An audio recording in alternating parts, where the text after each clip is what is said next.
Good morning, kids. It's Friday, and this is Mrs. Hursey, and we are going to talk today about how full is your bucket. And on Fridays, we always have Girls Club, and we love Girls Club. But since we're not at school, it's not going to be just Girls Club, it's going to be a little Charger Club. So, boys, you are invited. So, today, when we are talking about things in Girls Club, we talk about how to be nice to each other, how to lift each other up, how to encourage each other. Do you remember what it means to encourage? To encourage means to lift each other up, to make each other feel good, to say nice things to each other, and to not argue, but to have a really good time with each other and just make each other feel good. So today we're going to read a book, and it is called How Full is Your Bucket?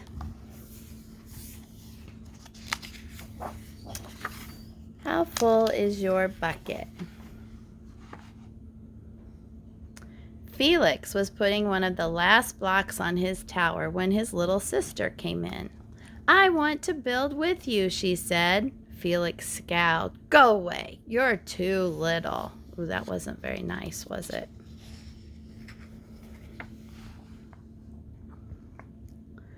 "I'm big. Stay back. You'll knock it over. I can be very helpful. Go play with your baby toys, Anna." How does that making Anna feel? She drew a picture of Felix and she scribbled it all out.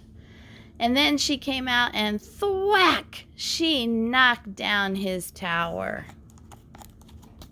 She was not very happy, was she? "Grandpa!" Grandpa shook his head. "Felix, you just dipped from your sister's bucket. Like everyone else, Anna has an invisible bucket. When it's empty, she feels bad. But when it's full, she feels great. Didn't you ever notice your own bucket?" Invisible bucket? Sometimes Felix couldn't quite tell when his grandfather was joking.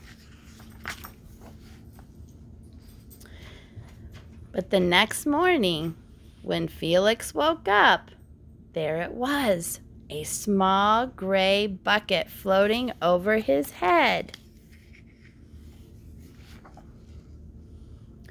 When Felix came down to have breakfast, his mom was in a hurry. "I've got a meeting this morning and it's almost time to go. Anna, sit still." Uh-oh. Look what Felix is doing. Felix slipped and cocoa wheat scattered across the floor. "Felix," yelled his mom, "you should have used the stool to reach that." Felix could feel his bucket tip, and his big invisible drip spilled out. Drip, drip. "Ha ha," Anna laughed as she crunched the cereal with her shoe. "Drip. Get the broom and clean that up before you miss the bus." Oh, this would be Pip. He wants to come see the book too. With the school bus honking, Felix quickly swept up the cocoa wheats and he grabbed the last blueberry muffin. But before he could even take one bite,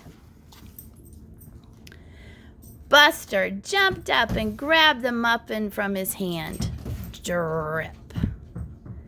Look at Felix's new backpack. My baby brother has one just like it. Drip. Psst, Felix, psst. Oh, how do you feel when you know other boys and girls are talking about you? It makes you feel bad, doesn't it? Drip. Watch out, shrimp. Drip.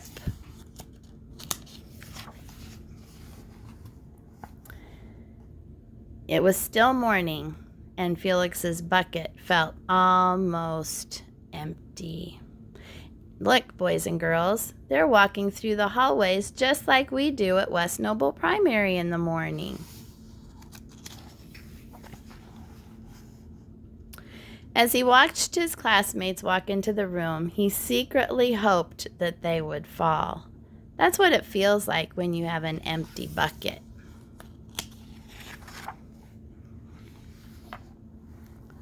Felix slumped into his seat and waited for something else bad to happen. When Mrs. Bumbernickel walked slowly up to his desk and handed him a paper, he could hardly bear to look. "Felix, you wrote a wonderful story. Would you please share it with the class?" Felix grinned and felt a big drop land right in his bucket. Drop! The Gigantosaurus Who Wanted a Pet by me, Felix. The class grew quiet. They laughed at the right places and oohed at the scary parts. When Felix finally read "The End," everyone clapped. Even Emily, who sat next to him and didn't usually like dinosaurs. Felix felt a whole shower of drops land in his bucket. Maybe the day wouldn't be so bad after all. Drop, plop, plink, drop. Drop. Team captains today are Veronica and Felix. Another drop. And here we see Felix is drawing a picture. Nice cow. It's a dog. Well, nice colors there, Felix. Cool laser ant backpack, Felix. Look how his bucket is getting full.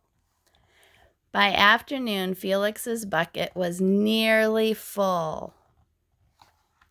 At recess, when he looked around, Felix suddenly realized that his grandpa was right. Everyone else had a bucket too.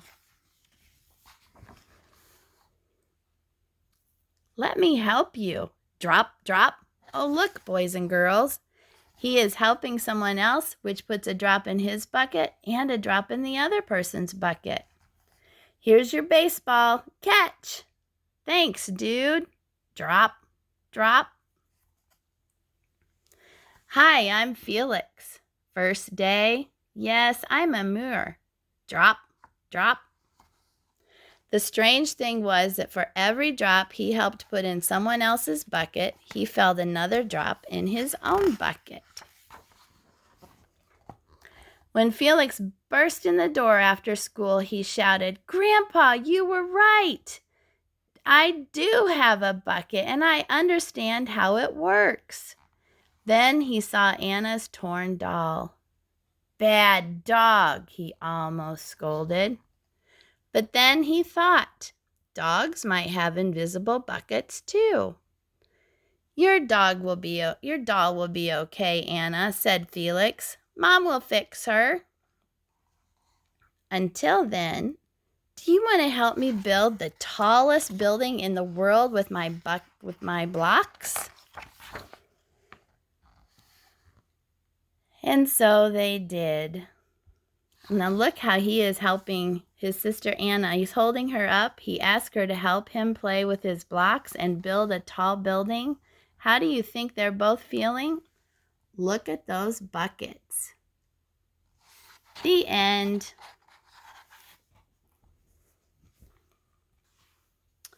Boys and girls, I hope that today you have a great day and that you can build your bucket up and you can build somebody else's bucket up too. Fill it with lots of drops today. Be encouraging and help others. And you know what? I want you to smile today and have a great day. See you later.